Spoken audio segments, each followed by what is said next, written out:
चर्चा आपकी दिव्य शक्तियों की चल रही है। आपके अंदर दिव्य शक्ति है कि नहीं? है ना? शक्तियों का क्या काम है? सुखी करना।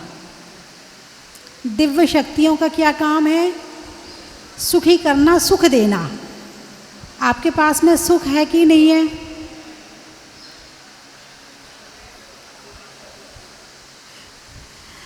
सुख दो तरह के होते हैं, एक इंद्रिय सुख, शरीर के सुख, और एक आत्मिक सुख, आध्यात्मिक सुख। आपके पास कौन सा सुख है? हमारे चूड़ीवाल के प्रदीप जी कह रहे हैं, प्रदीप चूड़ीवाल जी, हमारे पास दोनों हैं। आत्मा का सुख जो है ना, इतनी सहजता से घर में रहते रहते मिल जाए, मेरे ख्याल से पॉसिबल नहीं है। अभी हमें भ्रम है कि हम इंद्रिय सुख में ही आत्मा का सुख मान रहे हैं। इंद्रिय सुख में ही आत्मा का सुख मान रहे हैं। इंद्रिय सुख के माध्यम से जो आत्मा को मिलता है, इंद्रियों के माध्यम से जो सुख आत्मा को मिलता है वो पराधीन है, और जो डायरेक्ट आत्मा को मिलता है वो स्वाधीन है। दो तरह के सुख हो गए, पराधीन और स्वाधीन। हमें अच्छा भोजन पसंद है और वो भोजन हमें मिल गया तो हम खुश, और नहीं मिला तो दुखी। सुख किस पर निर्भर है? भोजन पे। सुख किस पे निर्भर है? भोजन पे। हमें अच्छी सी कोठी चाहिए रहने के लिए, मिल गई तो सुख, और नहीं मिली, अरे बोलिए ना, तो दुख। ये सुख किस पे निर्भर है? बाहर, पराधीन है। अच्छे कपड़े पहनने चाहिए, बढ़िया वाले, फैशन वाले, डिजाइनिंग वाले, मिल गए तो सुख, और नहीं मिला तो दुख। ये कपड़ों पर डिपेंड करता है कि वो सुख देगा या नहीं देगा। दो तरह के सुख हुए ना। आपको अच्छी सी पिक्चर चाहिए देखने के लिए, मिल गई तो सुख, और नहीं मिली तो दुख। बाहर के सुख कैसे हैं? मिल जाते हैं तो सुख देते हैं, नहीं मिले तो दुख देते हैं। लेकिन आत्मा का सुख ऐसा है, मिल गया तो सुख, नहीं मिले तो दुख नहीं मिलता। ये हो गया स्वाधीन। आपके पास कौन सा वाला सुख है? अरे बोलिए ना। स्वाधीन सुख है, पराधीन वाला है। अच्छा, मेहनत किसके लिए करते हो? स्वाधीन सुख के लिए या पराधीन सुख के लिए? लड़ते किसके लिए हो? स्वाधीन सुख के लिए या पराधीन सुख के लिए? लड़ाई होती नहीं होती? बंटवारा जब होता है तब देखो, घर में भाइयों में बंटवारा होता, कितना कलेश होता है, कितना कलेश होता है। और यहाँ तक देखा है कि कोर्ट कचहरी तक होती है। सारे चीज़ें हैं मगर शांति नहीं है। सुख तो है मगर शांति नहीं है। तो दो तरह के सुख होते हैं। तो जो दिव्य शक्ति है वो है आत्मा के सुख की। कौन सी है? आत्मा के सुख की। डायरेक्ट मिले, भोजन मिल जाए तो भी सुखी, और नहीं मिल जाए तो भी सुखी। सामने वाले ने सम्मान कर दिया तो भी सुखी, और नहीं किया तो भी सुखी। अच्छे से कपड़े में पहनने मिल गए तो भी सुखी, और नहीं मिले तो भी सुखी, इसका नाम है सुख। डिपेंड नहीं है दूसरों पे। तू सुख देगा तो मैं सुखी होऊंगा, तू सुख नहीं देगा तो मैं सुखी नहीं होऊंगा, ऐसा नहीं है। मैं सुखी हूं तो मैं सुखी हूं। अच्छा, भगवान जी हैं, आपने भगवान जी का अभिषेक किया, अरे बोलिए ना, बोली ली, भगवान जी सुखी हुए कि नहीं हुए? भगवान जी खुश हुए कि नहीं हुए? अरे बोलिए ना, नहीं हुए। क्यों? उन्हें बाहर के सुख में सुख देखा, सुख देख लिया, 1 सेकंड में दिखा दिया। ये है बाहर का सुख। कब बिजली की तरह कब खत्म हो जाएगा पता नहीं है। बाहर का सुख बिजली की तरह क्षणभंगुर है, अभी है और अगले क्षण नहीं है। ये है बाहर का सुख। और आत्मा का सुख कैसा है? देखो भगवान की तरफ। तुमने अभिषेक किया तो उन्हें मतलब नहीं, नहीं किया तो उन्हें मतलब नहीं। तुमने बासमती चावल चढ़ाए तो उन्हें मतलब नहीं, तुमने नहीं चढ़ाए तो उन्हें मतलब नहीं। तुम भगवान के दर्शन करने आए तो वो खुश नहीं, और तुम भगवान के दर्शन करने नहीं आओगे तो उनके सुख कम होने वाला नहीं। इसका नाम है असली सुख। कौन सा सुख?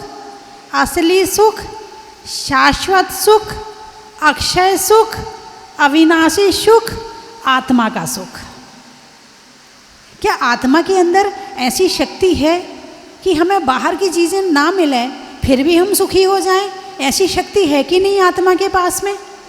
अरे बोलिए ना, आपके पास है कि नहीं है?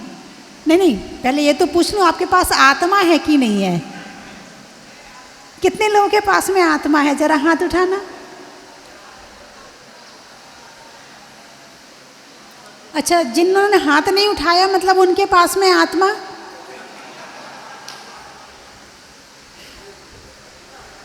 हाँ जी, प्रदीप जी, अनिल जी, सब आपने सबका समर्थन कर दिया। सबके पास आत्मा है, बहुत बढ़िया है। अनिल जी को सबके अंदर आत्मा दिखाई दे रही है। ये है ज्ञान चक्षु। शरीर दिखाई दे रहा है, ये है चर्म चक्षु।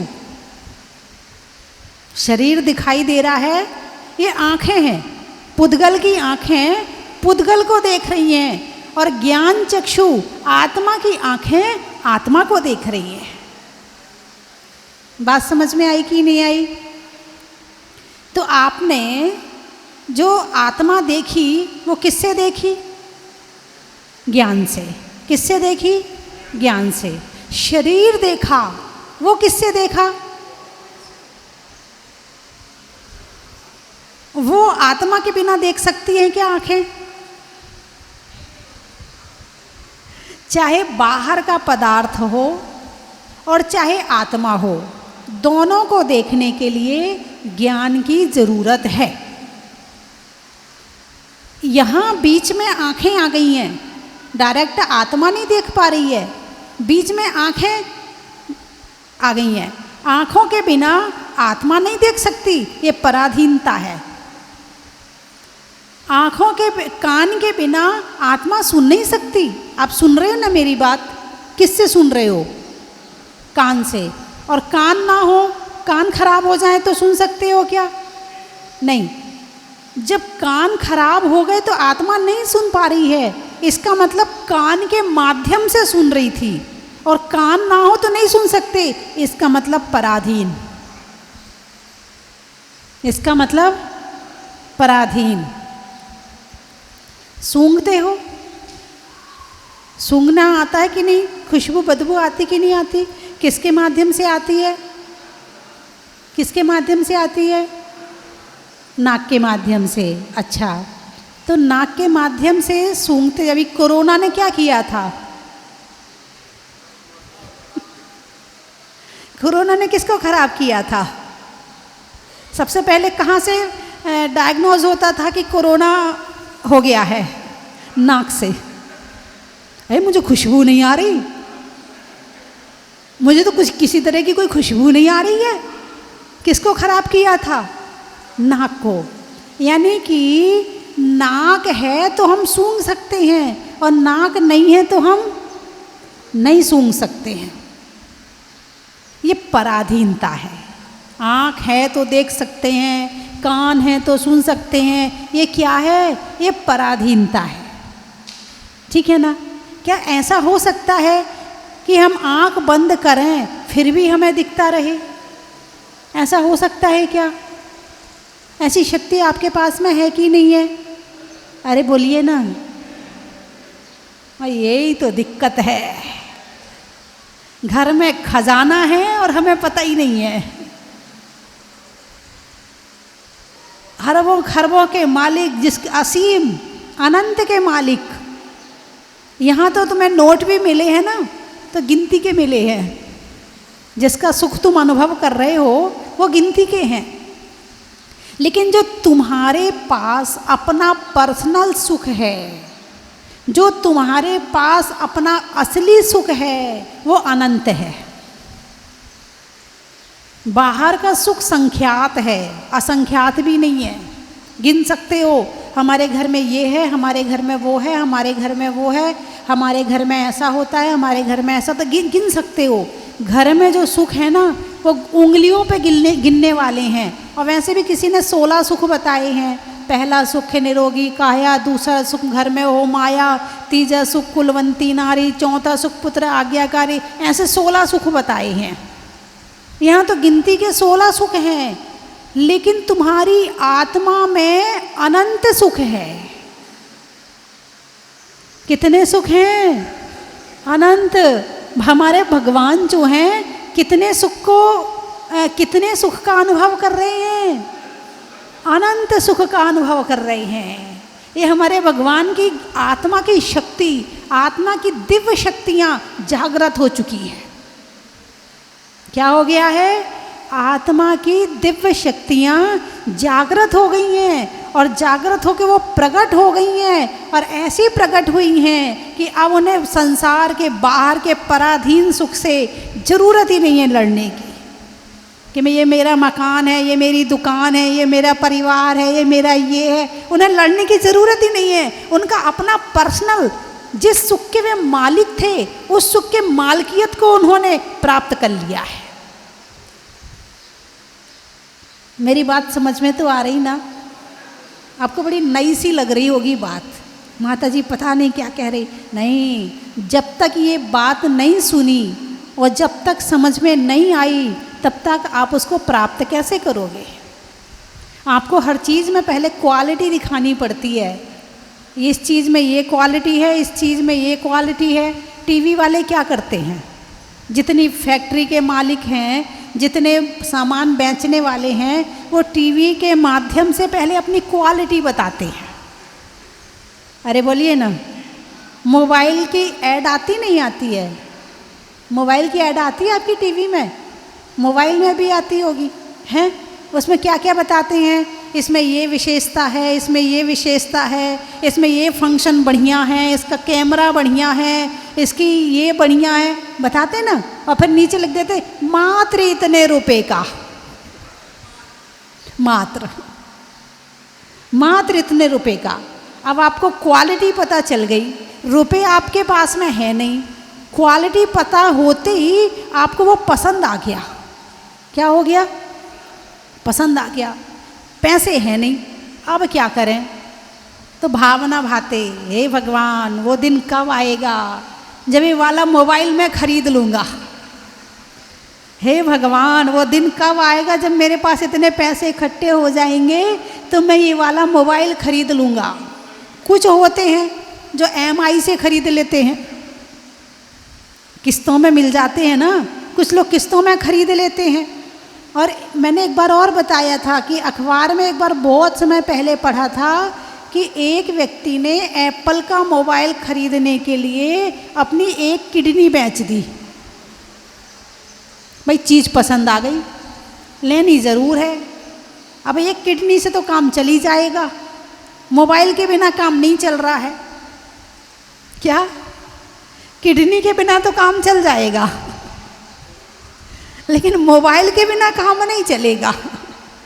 इसलिए किडनी ज़्यादा ज़रूरी नहीं लगी उसको, उसे ज़्यादा ज़रूरी क्या लगा? मोबाइल लगा। इसलिए उसने किडनी बेच दी अपनी और मोबाइल खरीद लिया। अब मोबाइल की क्वालिटी पता थी ना, तो टीवी में बड़ी अच्छी तरीके से पेश किया जाता है, ये चीज़ ऐसी है, ये साड़ियाँ ऐसी हैं, ये लहंगा ऐसा है, ये मशीन ऐसी है, ये ऐसी है, और आप उसकी क्वालिटी देख करके खरीदने का प्रयास करने लगते हो। ना करो तो कम से कम भावना तो, अरे बोलिए ना, भावना तो भाने लगते हो, ऐसे ही है ना। अच्छा, अब आपके अंदर जो दिव्य शक्तियाँ हैं, जब तक आपको पता नहीं था कोई बात नहीं है, लेकिन आपको पता चल गया कि मेरे अंदर ऐसी ऐसी दिव्य शक्तियाँ हैं, तो पता चलने के बाद क्या होगा फिर? भावना भाओगे नहीं भाओगे? हे भगवान, वो दिन कब आएगा जब मुझे केवल ज्ञान प्रकट हो जाएगा? हे भगवान, वो दिन कब आएगा जब मुझे अपनी आत्मा का सुख प्राप्त हो जाएगा? हे भगवान, वो दिन कब आएगा जब मैं भी आपके जैसे शांति से बैठ जाऊंगा? हे भगवान, कितनी उठा पटक करता हूँ पूरे दिन, सुबह से शाम तक कितनी उठा पटक करता हूँ, कितना मैं अपने आप को परेशान करता हूँ, कितना मैं औरों को परेशान करता हूँ, और इस ज़िंदगी में कितने कर्म बंद करता हूँ। हे भगवान, वो दिन कब आएगा जब मैं भी शांति से बैठ जाऊंगा उस दिव्य शक्ति को प्राप्त करके। जब शक्ति आती है तो आदमी शांत होता है। क्या कहा? जब शक्ति आती है तो आदमी शांत होता है। वो कहते ना, थोता चना बाजे घना, बसता कौन है ज़्यादा? जो खाली होता है, और जो भर जाता है वो शांति से रहता है। अधजल गगरी, क्या बात है, आप तो बड़े ज्ञानी हैं, आपको तो बताने की ज़रूरत ही नहीं है। अधजल गगरी छलकत जाए, गगरी आधी भरी हो तो उछल उछल के बाहर आती है, और जब पूरी भर जाती है शांत हो जाती है। ऐसे ही जब इंसान ज्ञान से भर जाता है, सच्चे ज्ञान से भर जाता है, असली ज्ञान से भर जाता है, असली ज्ञान प्राप्त होने लगता है, आदमी शांत हो जाता है। और जब तक ज्ञान, सच्चा ज्ञान प्राप्त नहीं होता है, खूब उछलता है, खूब उछलता है, खूब उठापटक करता है, खूब परेशान होता है, खूब परेशान करता है सबको, और ज्ञान आया, शांत हो गए। अब आपने देखा हमारे साधु संत बड़े शांति से रहते कि नहीं रहते? अरे बोलिए ना, शांति से रहते हैं ना? हैं? उनकी सारी डिमांड खत्म, मुझे कुछ नहीं चाहिए, सब छोड़ दिया, डिमांड खत्म। अब उनका क्या है? क्यों ऐसा हुआ उनके पास में? क्योंकि उनको ज्ञान आ गया। क्या आ गया? उनको ज्ञान आ गया। ज्ञान आने के बाद शांत हो जाता है। घर में भी आप देखिए, जो लोग स्वाध्याय करते हैं, जो लोग स्वाध्याय की बात करी, मैंने अभी पूजा की बात नहीं करी, ज्ञान आता है स्वाध्याय से, भक्ति से बहुत कुछ होता है, लेकिन ज्ञान जब भी आएगा वो स्वाध्याय से ही आएगा। शक्तियों का ज्ञान कहाँ से होगा? वो होगा स्वाध्याय के माध्यम से।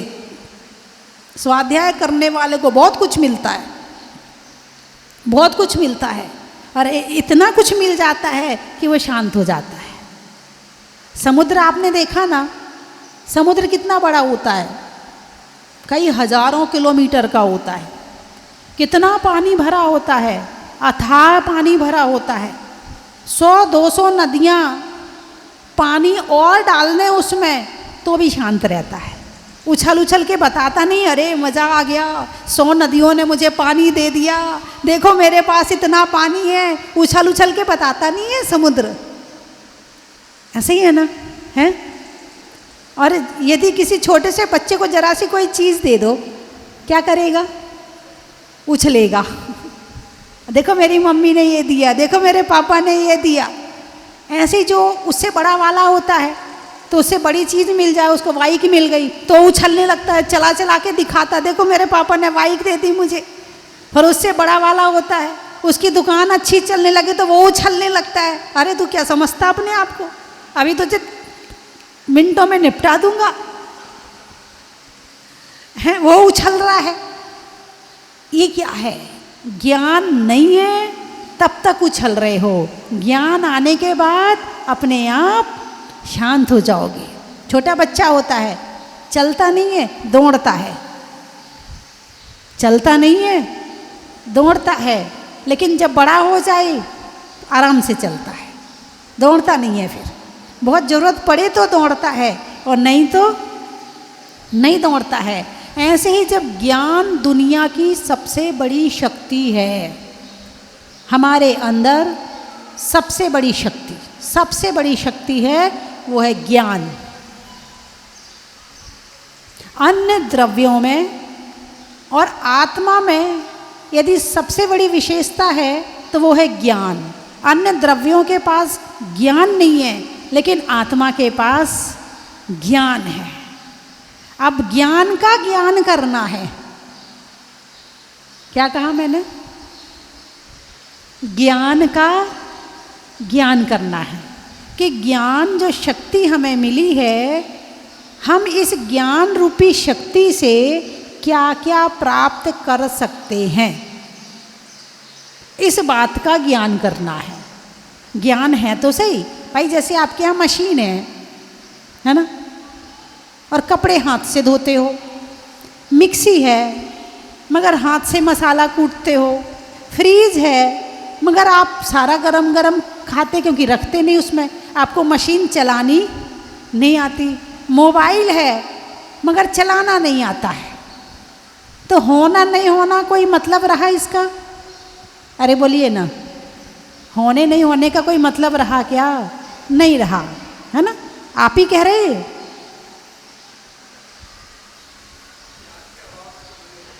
आप ही कह रहे कि भाई चीज है मगर उपयोग करना नहीं आता है, तो होना नहीं होना बराबर है। बात समझ में आई कि नहीं आई? ऐसे ज्ञान सबके पास में है।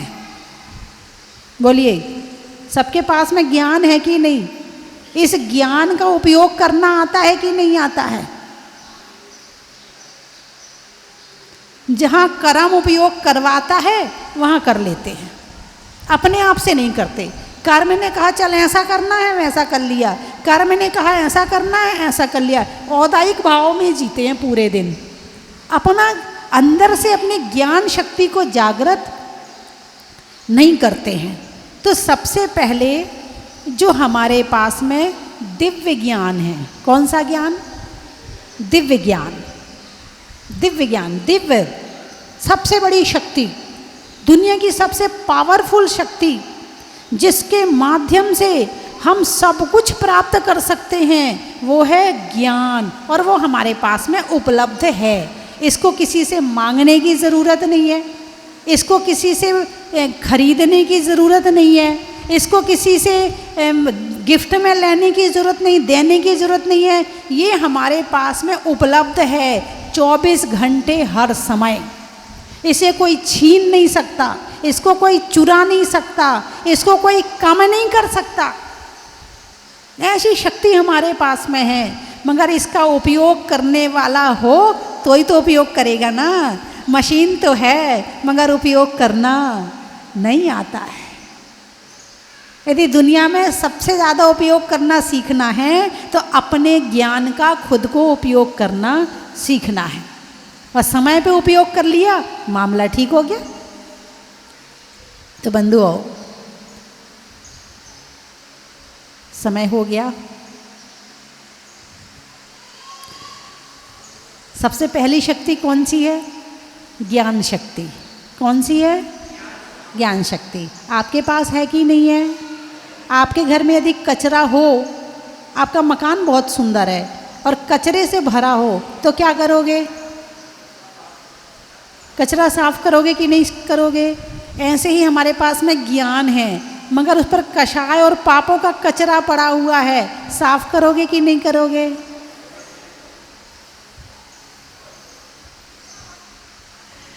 बड़ी सिंपल है, बात बड़ी सिंपल है। करने में थोड़ी कठिनाई होगी लेकिन हो सकती है ना। तो समाप्त करूं। आप लोगों ने भगवान का अभिषेक किया, शांति धारा की, बड़ा आनंद लिया आपने प्रभु का। ऐसे अभिषेक, प्रभु का अभिषेक किया जो अनंत सुख के धनी है, जो अनंत ज्ञान के धनी है। हम इनसे क्या लेने आए हैं?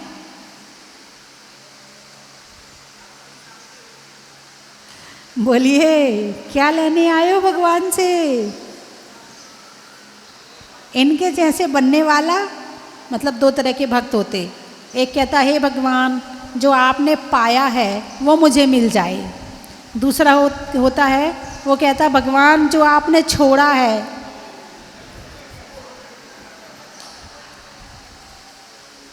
क्या लेने आए हो? हैं? वो आप देख लो, मुझे ना बताओ, मुझे पता है, मुझे मालूम है आप क्या लेने आए हो। अब वो आप जानो, है ना। चलिए, मैं 3 चीज़ें बोलूँगी, आपको कहना बड़ा ही महत्व है। झुकाने में माथ का, जोड़ने में हाथ का, और तीर्थंकरों में मुनि सुब्रत नाथ का, पंखा में झलने का, बच्चों में पलने का, भगवान के जमीन से निकलने का बड़ा ही महत्व है। हिंदी में मात्रा का, स्कूल में छात्रा का, आज आपकी जहाजपुर की यात्रा का बड़ा ही महत्व है। बीज में बोने का, कमरे में कोने का, और आपके खुश होने का बड़ा ही महत्व है। गाने में सुर का, नृत्य में नुपुर का, और आने वालों में जयपुर का बड़ा ही महत्व है। अंधों में काना का, रिश्तों में नाना का, और आने वालों में चिलकाना का बड़ा ही महत्व है। और कहाँ से आए? पहाड़ी, जंगल में झाड़ी का, चलने में नाड़ी का, और आने वालों में पहाड़ी का। जबलपुर, पशुओं में खुर का, गाने में सुर का, और आने वालों में जबलपुर का बड़ा ही महत्व है। कतरास, अच्छा, करने में आश का, जंगल में बांस का, और आने वालों में कतरास का बड़ा ही महत्व है। आम की बौर का, खाने में कौर का, और आने वालों में इंदौर का बड़ा ही महत्व है। अब्दुल्लागंज, नहीं होने में रंज का, पंजाब में पंज का, और आने वालों में अब्दुल्लागंज का बड़ा ही महत्व है। गोटेगांव, नदी में नाव का, सुधरने में भाव का, और आने वालों में गोटेगांव का बड़ा ही महत्व है। नागपुर, पशुओं में खुर का, रिश्तों में ससुर का, और आने वालों में नागपुर का बड़ा ही महत्व है। वृक्षों में बड़ का, बड़ की जड़ का, और आने वालों में रामगढ़ का बड़ा ही महत्व है। भोपाल, सिर पर काले बाल का, भोजन में दाल का, और आने वालों में भोपाल का बड़ा ही महत्व है। हो गए सारे। दिल्ली, त्रियंचों में बिल्ली का, डंडा में गिल्ली का, और आने वालों में दिल्ली का बड़ा ही महत्व है। कटनी, भोजन में चटनी का, नट की नटनी का, और आने वालों में कटनी का बड़ा ही महत्व है। दादापुर, साजापुर, देवों में असुर का, गाने में सुर का, और आने वालों में साजापुर का बड़ा ही महत्व है। हो गए। बोलिए 24वें भगवान की